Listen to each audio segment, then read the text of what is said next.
Bonjour les petits. Donc nous allons étudier aujourd'hui la deuxième partie de ce cours sur les débuts du judaïsme. Et cette deuxième partie va nous permettre de faire une vraie étude de la Bible hébraïque et du judaïsme. Bible hébraïque qui est un document particulier composé de 24 livres et qui est un ensemble sacré. Sacré évidemment pour les juifs, mais aussi pour tous les chrétiens, puisque la Bible hébraïque constitue la première partie de la Bible chrétienne, et également pour tous les musulmans qui reconnaissent la Bible hébraïque comme un texte sacré. Donc c'est un texte sacré pour beaucoup de monde, mais pour nous, avant tout, c'est un livre. C'est-à-dire que sans nier son caractère sacré, qui plus est dans une république où le vivre ensemble est basé sur la liberté de croyance de chacun et le respect de la croyance de chacun, l'historien ne va pas réfléchir avec son cœur, mais uniquement avec sa tête. Donc dans cette optique, la Bible hébraïque, elle va devenir une source extrêmement précieuse pour connaître l'histoire du peuple hébreu dans l'Antiquité, de par les histoires qu'elle raconte, mais aussi par la façon dont elle a été écrite. Donc les histoires qui sont racontées dans cette Bible, elles sont nombreuses, et les plus importantes font partie de la culture générale que vous devez de connaître, hein, un petit peu comme les Grecs connaissaient Homère. Mais encore une fois, il n'est pas question ici de faire de cours de religion, je ne vais pas vous enseigner Dieu, je fais de l'histoire, et nous allons voir ensemble l'histoire d'un peuple, d'une civilisation qui naît pendant l'Antiquité, qui naît et qui croit. Alors pour incarner cette croyance et la persistance de cette croyance au travers de l'histoire, je voulais vous faire voir cette photo qui a été prise à Jérusalem et qui montre des croyants, des juifs, qui se réunissent devant ce grand mur, qui est appelé en français mur des lamentations ou mur occidental, pour parler à Dieu. Ce mur serait le dernier vestige du temple de Salomon, détruit par les Romains en 70 après Jésus-Christ. Il s'agirait en fait des fondations de ce temple, des fondations ouest, d'où l'appellation mur occidental. Et donc les Juifs viennent se réunir devant et ils glissent entre les pierres de ce mur des petits papiers sur lesquels ils inscrivent auparavant des vœux, des prières. Et cette image permet de voir la persistance, le legs, on va dire l'héritage de cette civilisation antique à nos civilisations aujourd'hui. Vous savez que Jérusalem est une ville très contemporaine en ce qu'elle cristallise tout un tas de conflits et d'enjeux politiques dans le monde d'aujourd'hui. Alors le premier document sur lequel vous avez réfléchi vous parle d'une histoire connue qui est contenue dans le premier des 24 livres de la Bible qui s'appelle la Genèse et qui nous raconte comment, d'après la Bible, est né l'univers, le monde et donc bien sûr les hommes. Alors j'espère que ça vous rappelle le premier cours d'histoire de l'année sur d'où vient le premier homme. On avait vu qu'il y avait plein de réponses. C'est une réponse religieuse, celle des Hébreux, et donc elle répond à cette question. Alors le texte nous décrit un monde, un univers créé par un Dieu créateur, avant lequel il n'existait rien. Ça c'est très important, c'est-à-dire que pour les Hébreux, avant Dieu, il n'y a rien. Donc on voit que Dieu aurait créé le monde en 7 jours, ou plus précisément en 6 jours, puisque le dernier jour, le 7e jour, il s'est reposé et il a contemplé sa création.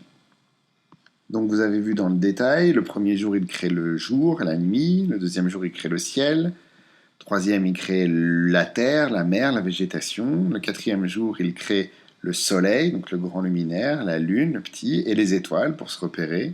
Le cinquième jour il crée tous les animaux terrestres et aquatiques, et le sixième jour il crée l'homme, pour diriger, dit-il, toutes les autres créatures. Alors le deuxième document que nous allons aborder ensemble traite de la figure fondamentale d'Abraham, Abraham qui est l'ancêtre fondateur du peuple hébreu. Alors avant d'étudier ce texte en particulier, j'aimerais le mettre en contexte avec 2 ou 3 autres épisodes de l'histoire de la vie d'Abraham, parce que toute sa vie est fondamentale dans l'histoire du peuple hébreu, ou plutôt dans la façon dont les Hébreux se représentent, imaginent cette histoire, à travers la figure de ce personnage mythique, qui n'a aucune existence historique avérée. Donc Abraham viendrait de la cité mésopotamienne d'Our, que vous connaissez. C'est pas étonnant, tous nos programmes tournent autour de cette zone. Et donc Abraham est le fils d'un fabricant d'idoles. En gros, c'est quelqu'un dont le métier consiste à construire des statues, construire des dieux.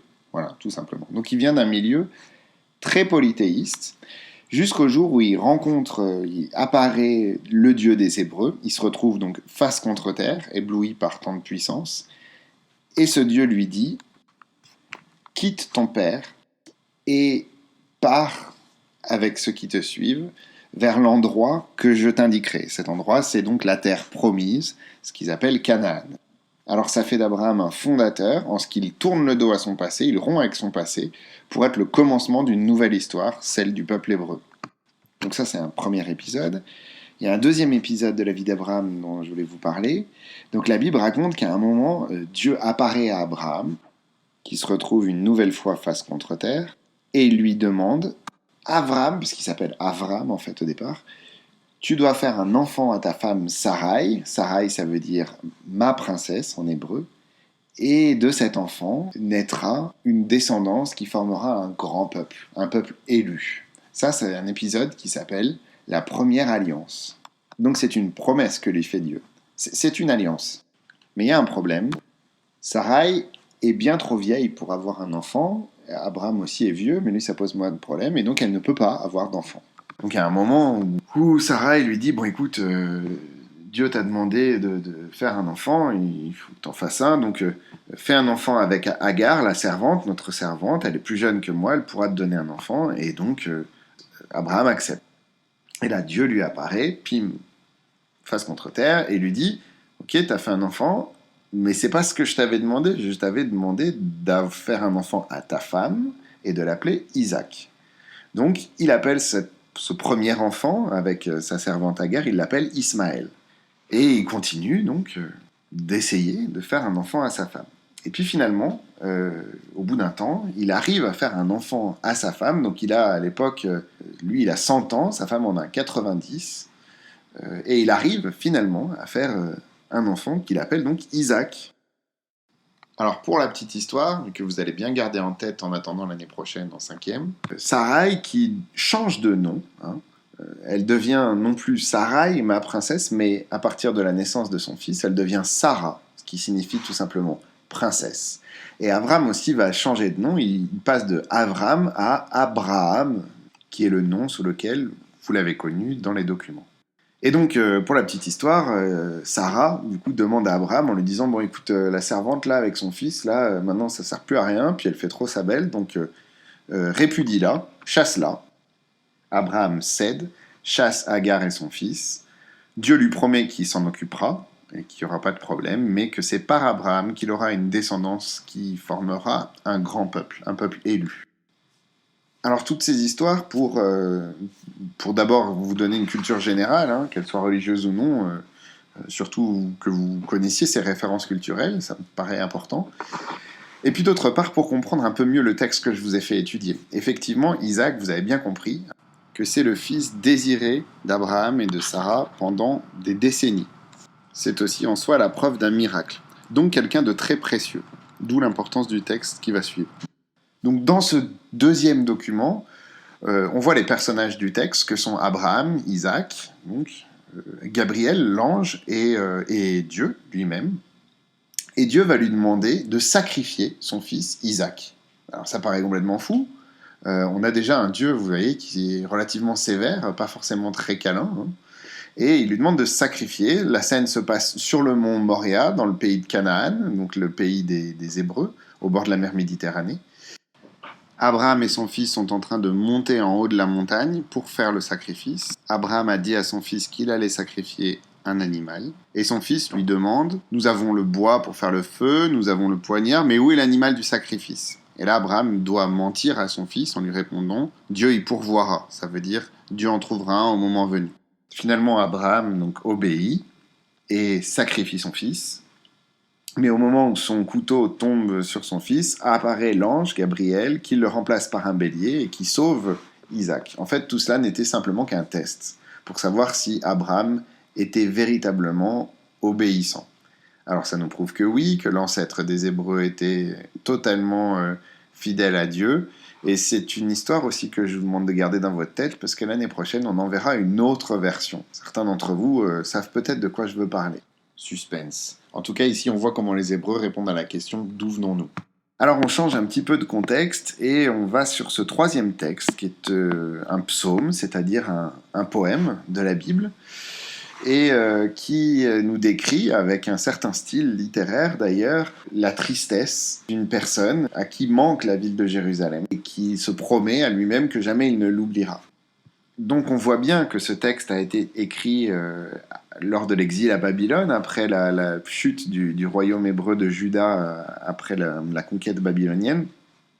Et on voit qu'à travers un texte qui a simplement pour but religieux de chanter les louanges de Jérusalem, on voit que le contexte dans lequel a été écrit le texte ressort très fortement. Hein. On voit très bien que là, on a quelqu'un qui est exilé, loin de chez lui, et qui met par écrit des textes, et notamment des poèmes, pour ne pas perdre sa culture. Ça nous amène au travail de comparaison que j'ai pu vous demander d'effectuer entre le texte qui raconte la naissance de Moïse et le texte qui raconte la naissance de Sargon. La première chose qui saute aux yeux, c'est que ces deux textes se ressemblent. Hein. Ils racontent tous deux, l'histoire d'un enfant déposé dans une corbeille qui a été enduite de bitume. Donc bitume, c'est pas du goudron, hein, c'est matériau végétal pour étanchéifier la corbeille, qui a été déposée ensuite sur un fleuve, recueilli, et qui connut ensuite un grand destin. Si l'on compare les dates, un petit peu comme on l'avait fait entre l'histoire de l'Arche de Noé et celle d'Utanapishtim dans la légende de Gilgamesh, on se rend compte que là encore, l'extrait de la Bible a été écrit après la tablette assyrienne, le 6e siècle avant Jésus-Christ pour la Bible, et au 7e siècle, donc un siècle avant, pour la tablette assyrienne. Donc on voit bien que, ça nous prouve, que les auteurs de la Bible se sont inspirés de l'histoire assyrienne, l'histoire mésopotamienne, qu'ils ont connue certainement lors des invasions assyriennes qui ont mis fin au royaume d'Israël. Donc on voit bien encore une influence mésopotamienne très forte dans la rédaction de ce texte, et on peut même en déduire d'autres choses. C'est-à-dire que Moïse est un personnage, un autre prophète fondamental de l'histoire du judaïsme, qui aurait, nous dit la Bible, permis aux Hébreux de se libérer de l'Égypte et de sortir d'Égypte, Égypte où ils étaient tenus en esclavage par les Égyptiens et forcés de travailler à la construction des pyramides. Quand on sait que les pyramides sont les tombes des pharaons et que les pharaons étaient perçus comme des dieux par les Égyptiens, on se rend compte à quel point forcer des Hébreux à construire des tombes de dieux étrangers était contraire à leur religion et donc difficile pour eux. Mais l'étude de ce texte, elle nous révèle l'influence mésopotamienne, fortement douter que l'histoire eût été écrite en Égypte et qu'elle soit totalement authentique quant à la présence hébreu en Égypte. Effectivement, on a déjà vu l'histoire de la légende de Sargon qui ressemble beaucoup. On peut aussi rebondir sur le détail du bitume, cette substance qui n'était connue quasiment qu'en Mésopotamie, en tout cas qui était complètement inconnue en Égypte à l'époque, et dont parle pourtant le texte. Ce texte n'a donc pas été écrit en Égypte, et il y a peu de chances que les Hébreux et Moïse, dont de toute façon nous n'avons aucune trace d'existence historique, aient pu vivre en Égypte et qu'ils aient pu vivre les aventures qu'on leur prête dans la Bible. Là encore, ça me paraît important que vous compreniez l'importance d'une étude historique d'un texte certes sacré, mais qui est ici utilisé comme un document historique écrit dans un certain contexte, ce qui nous livre pas mal d'informations.